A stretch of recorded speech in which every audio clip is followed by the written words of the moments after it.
PSC infinite ചാനലിലേക്ക് എല്ലാവർക്കും സ്വാഗതം. വരാനിരിക്കുന്ന PSC പരീക്ഷകൾക്ക് ചോദിക്കാൻ സാധ്യതയുള്ള കുറച്ച് കറണ്ട് അഫയേഴ്സ് നോക്കാം. ദേശീയ മനുഷ്യാവകാശ കമ്മീഷൻ നിലവിൽ വന്നത് എന്നാണ്? 1993 ഒക്ടോബർ 12-നാണ് ദേശീയ മനുഷ്യാവകാശ കമ്മീഷൻ നിലവിൽ വന്നത്. ഇതിൻ്റെ ആസ്ഥാനം മാനവ അധികാർ ഭവൻ, ന്യൂഡൽഹിയിലെ മാനവ അധികാർ ഭവനാണ് ഇതിൻ്റെ ആസ്ഥാനം. നിലവിലെ ചെയർമാൻ ജസ്റ്റിസ് വി രാമസുബ്രഹ്മണ്യനാണ് നിലവിലെ ചെയർമാൻ. ആദ്യ ചെയർമാൻ രംഗനാഥ മിശ്രയാണ് ആദ്യത്തെ ചെയർമാൻ. അംഗങ്ങളുടെ കാലാവധി 3 വർഷം അല്ലെങ്കിൽ 70 വയസ്സ്. 3 വർഷം അല്ലെങ്കിൽ 70 വയസ്സാണ് അംഗങ്ങളുടെ കാലാവധി. അംഗങ്ങളുടെ എണ്ണം 6. നിലവിലെ കേരള മനുഷ്യാവകാശ commission chairman justice Alexander Thomas ആണ് നിലവിലെ കേരള മനുഷ്യാവകാശ കമ്മീഷൻ ചെയർമാൻ. ആദ്യ ചെയർമാൻ എം പരീത് പിള്ളയാണ് ആദ്യത്തെ ചെയർമാൻ. ദേശീയ വനിതാ കമ്മീഷൻ നിലവിൽ വന്നതെന്ന്? 1992 ജനുവരി 31. 1992 ജനുവരി 31-നാണ് ദേശീയ വനിതാ കമ്മീഷൻ നിലവിൽ വന്നത്. ഇതിൻ്റെ ആസ്ഥാനം നിർഭയ ഭവൻ, ന്യൂഡൽഹിയിലെ നിർഭയ ഭവനാണ്. ദേശീയ വനിതാ കമ്മീഷൻ നിലവിൽ വന്നതെന്നാണ്? 1992 ജനുവരി 31. 1992 ജനുവരി 31-നാണ് ദേശീയ വനിതാ കമ്മീഷൻ നിലവിൽ വന്നത്. ഇതിൻ്റെ ആസ്ഥാനം നിർഭയ ഭവൻ, ന്യൂഡൽഹിയിലെ നിർഭയ ഭവനാണ് ആസ്ഥാനം.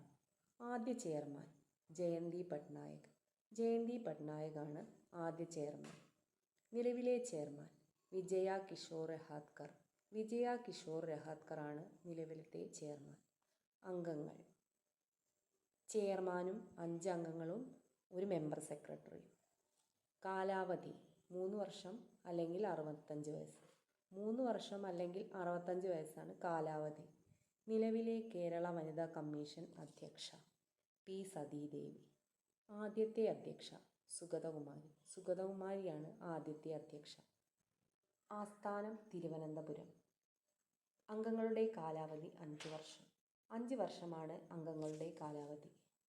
ദേശീയ വിവരാവകാശ കമ്മീഷൻ നിലവിൽ വന്നതെന്ന്? 2005 ഒക്ടോബർ 12. 2005 ഒക്ടോബർ 12-നാണ് ദേശീയ വിവരാവകാശ കമ്മീഷൻ നിലവിൽ വന്നത്. ആസ്ഥാനം CIC ഭവൻ, ന്യൂഡൽഹിയിലെ CIC ഭവനാണ് ദേശീയ വിവരാവകാശ കമ്മീഷൻ ആസ്ഥാനം. ആദ്യ ചെയർമാൻ വജാഹത്ത് ഹബീബുള്ളയാണ് ആദ്യത്തെ ചെയർമാൻ. നിലവിലെ ചെയർമാൻ ഹീരലാൽ സമരിയാണ് നിലവിലെ ചെയർമാൻ. അംഗങ്ങളുടെ എണ്ണം 11. ചെയർമാനും 10-ൽ കൂടാത്ത അംഗങ്ങളും. അംഗങ്ങളുടെ കാലാവധി 3 വർഷം അല്ലെങ്കിൽ 65 വയസ്സ്.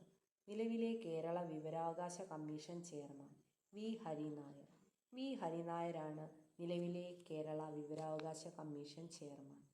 ആദ്യ ചെയർമാൻ പാലാട്ട് മോഹൻദാസ് ആണ് ആദ്യത്തെ ചെയർമാൻ.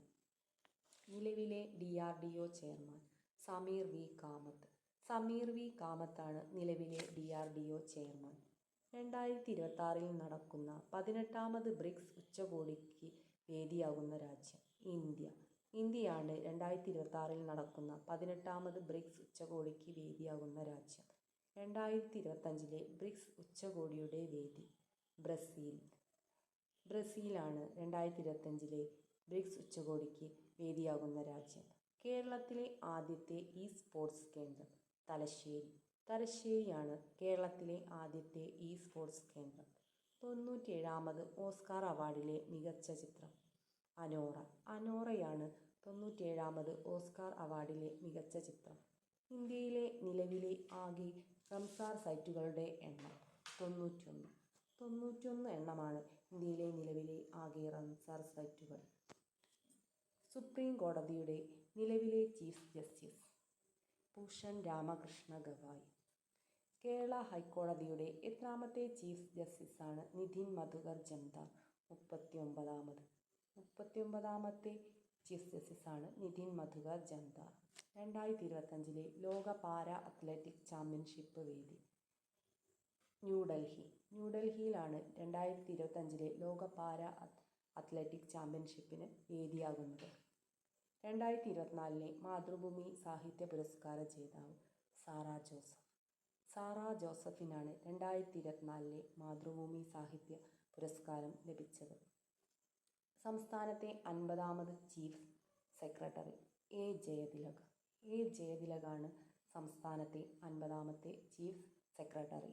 ഇന്റർനാഷണൽ ബിഗ് ക്യാറ്റ് അലയൻസിൻ്റെ ആദ്യ സമ്മേളനം നടക്കുന്ന സ്ഥലം ന്യൂഡൽഹി. ഇന്റർനാഷണൽ ബിഗ് ക്യാറ്റ് അലയൻസിൻ്റെ ആദ്യ സമ്മേളനം നടക്കുന്ന സ്ഥലമാണ് ന്യൂഡൽഹി.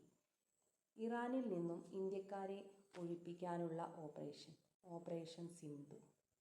അടുത്തിടെ ബ്രിക്സിൽ പങ്കാളി രാജ്യമായി ചേർന്ന ഏഷ്യൻ രാജ്യം വിയറ്റ്നാമാണ് അടുത്തിടെ ബ്രിക്സിൽ പങ്കാളി രാജ്യമായി ചേർന്ന ഏഷ്യൻ രാജ്യം. ബംഗളൂരുവിലെ ചാണക്യ സർവകലാശാലയുടെ വൈസ് ചാൻസലർ എസ് സോമനാഥാണ് ബംഗളൂരുവിലെ ചാണക്യ സർവകലാശാലയുടെ വൈസ് ചാൻസലർ. കാനഡയുടെ പ്രധാനമന്ത്രി മാർക്ക് കാർണിയാണ് കാനഡയുടെ പ്രധാനമന്ത്രി. വീഡിയോ ഇഷ്ടപ്പെട്ടാൽ എല്ലാവരും ചാനൽ സബ്സ്ക്രൈബ് ചെയ്യുക. എല്ലാവർക്കും നന്ദി.